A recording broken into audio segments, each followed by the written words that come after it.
आज हम सीखेंगे राइट एंगल ट्राइंगल के प्रॉपर्टीज के बारे में। तो राइट एंगल ट्राइंगल जिसका कोण कोई एक कोण 90 डिग्री हो उसे हम राइट एंगल ट्राइंगल बोलते हैं। और राइट एंगल ट्राइंगल में पाइथागोरस थ्योरम अप्लाई होता है। तो पाइथागोरस थ्योरम क्या होता है, आइए सीखते हैं। पाइथागोरस थ्योरम कहता है कि H square equal to P square plus B square.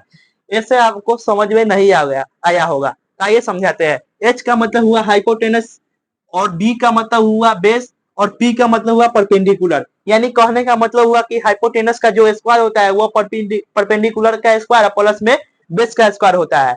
यानी इसको हम हिंदी में कहे तो कर्ण स्क्वायर इक्वल टू लंब स्क्वायर प्लस आधार स्क्वायर होता है। यही मेरा पाइथागोरस थ्योरम होता है। और इसे सोल्व करने के लिए आपको एक एग्जांपल की सहायता से आपको हम सोल्व करवा के दिखाते हैं। तो सपोज दैट मेरा जो राइट एंगल ट्राइंगल है, त्रिभुज एबीसी एक राइट एंगल ट्राइंगल है। तो बेस हम इसको 3 सेंटीमीटर मान लिए, और परपेंडिकुलर को 4 सेंटीमीटर मान लिए, और बेस हाइपोटेनस को हम 5 सेंटीमीटर मान लिए। तो हमारा पाइथागोरस थ्योरम क्या कहता है, H square equal to P square plus में बी स्क्वायर।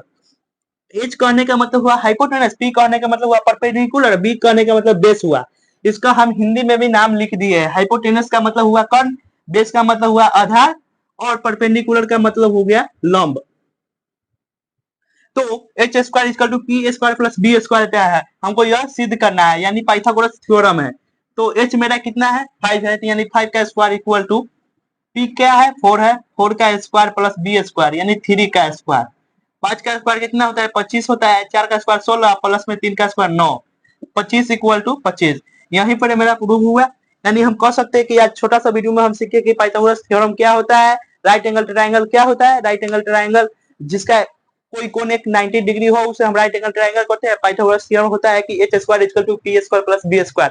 यानी कहने का मतलब हुआ हाइपोटेनस का स्क्वायर प्लस परपेंडिकुलर का स्क्वायर प्लस बेस का स्क्वायर, यानी हाइपोटेनस इक्वल टू